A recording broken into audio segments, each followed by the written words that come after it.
So ఇప్పుడు gold price అనేది ఈ రోజు అనేది దగ్గర దగ్గర 1,56,000 చేంజ్ వరకు ఉంది. అదే సిల్వర్ చూసుకున్నారంటే 2,40,000 చేంజ్ వరకు ఉంది. సో ఇది గోల్డ్ ప్రైస్‌లో ఇది కన్సాలిడేషన్ స్టేజ్ అని అంటాం. సో ఇప్పుడు గోల్డ్ అనేది 1,56,000 ఉండిద్ది, 1,52,000 ఉండిద్ది, 1,58,000 కూడా ఉండిద్ది. సో ఇప్పుడు ఎప్పుడు పెరిగిద్దంటే 1,60,000 కన్నా పైకెళ్తే గోల్డ్ ప్రైస్ అనేది ఇంకా పెరుగుతుంది. ఎప్పుడు తగ్గిద్దంటే 1,50,000 కంటే ఇంకా తగ్గితే గోల్డ్ ప్రైస్ అనేది తగ్గిద్ది.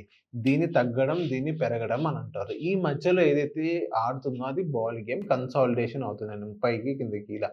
సో ఇలా అవుతుంది. సో సిల్వర్ కూడా అంతే. సో గోల్డ్‌లో కూడా ప్రాఫిట్ అండ్ లాస్ ఉండిద్ది. లాస్ట్ ఇయర్ నుంచి 2025, 2026 మనం చూసుకున్నట్లయితే ప్రాఫిట్ లాస్ కూడా ఉంది. 1,80,000 దగ్గర ఉన్నోళ్ళు ఇప్పుడు 1,56,000 దగ్గర ఉన్నారంటే వాళ్ళందరూ లాస్‌లో అయినట్టే. సో ఇప్పుడు గోల్డ్ ప్రైస్ అనేది ఎప్పుడు పెరుగుతుంది అంటే సో 1,60,000 కంటే పైకెళ్తే ఇంకా పెరిగినట్టే. అది ఇంకా రాకెట్ ఎళ్ళిపోతది. సో ఇప్పుడు ట్రంప్ టారిఫ్ తర్వాత గోల్డ్ ప్రైస్ అనేది కొంచెం తగ్గబోతోంది చాలామంది ఇలా చెప్పడం జరుగుతుంది. గోల్డ్ ప్రైస్ అనేది ఒక ట్రేడ్ డీల్ వల్ల అవ్వదు. ఇంకా చాలా రీజన్స్ అయి ఉంది. అమెరికా అండ్ ఇరాన్ ఇద్దరి మధ్య ఒక వార్ సైడ్ ఎళ్తుంది. వాళ్ళ మిలిటరీని యూజ్ చేసి వాళ్ళ మీద వార్‌కెళ్తానంటారు. కొంతమంది పార్షియల్‌గా వెళ్తానంటారు అమెరికన్స్.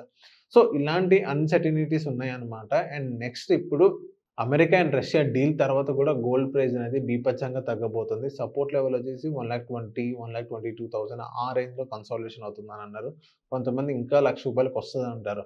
రూ. 1,00,000 రావడం అనేది ఇది చాలా ఇంపాసిబుల్. గోల్డ్ ప్రైస్ అనేది రూ. 1,00,000 రావడం చాలా ఇంపాసిబుల్ అన్నమాట. 1,00,000 కంటే అసలు రాదు. 1,20,000 కూడా అది చాలా పెద్ద డౌటే. అదొస్తే ఇంకా పడిపోయినట్టే గోల్డ్ మీద.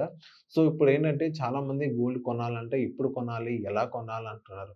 సో ఆర్నమెంట్ రూపంలో మీ ఇంట్లో ఎప్పుడైనా పెళ్ళిళ్ళుంటే మీరు కొనాలి అంటే మీరు కొనేసేయండి. సో ఎప్పుడు తగ్గుతది దానికోసం అయితే మీరు వెయిట్ చేయొద్దు. పెళ్లి ఆగదు, బంగారం తీసుకోవడం కాదు. మీరు కొనుక్కోండి. అండ్ నెక్స్ట్ ఇప్పుడు ఎవరైనా ఇన్వెస్ట్‌మెంట్ మార్జిన్‌లో డిజిటల్ ఫార్మ్‌లో తీసుకుంటే మీరు సెబీ రెగ్యులేటెడ్ కింద కొన్ని బాడీస్ ఉంటాయి. అందులో మీరు డిజిటల్ గోల్డ్ అనేది మీరు తీసుకోండి.